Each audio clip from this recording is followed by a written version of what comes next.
بسم اللہ الرحمن الرحیم۔ رخصت، چھوٹ، رعایت۔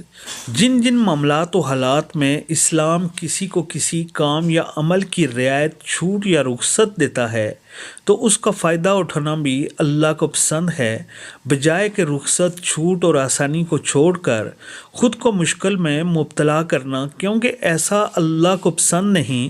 اور پھر عبادت اور دیگر فرائض میں زیادہ اجر و ثواب کے لیے حد یعنی لمٹ کراس کرنے والا ویسے ہی صحیح بخاری کتاب النکاح کی پہلی حدیث کی بنا پر اپنے سارے اعمال خطرے میں ڈال دیتا ہے، کیونکہ ایسے غلو کرنے والے انسان سے رسول اللہ صلی اللہ علیہ وآلہ وسلم نے لا تلقی کا اعلان فرما رکھا ہے۔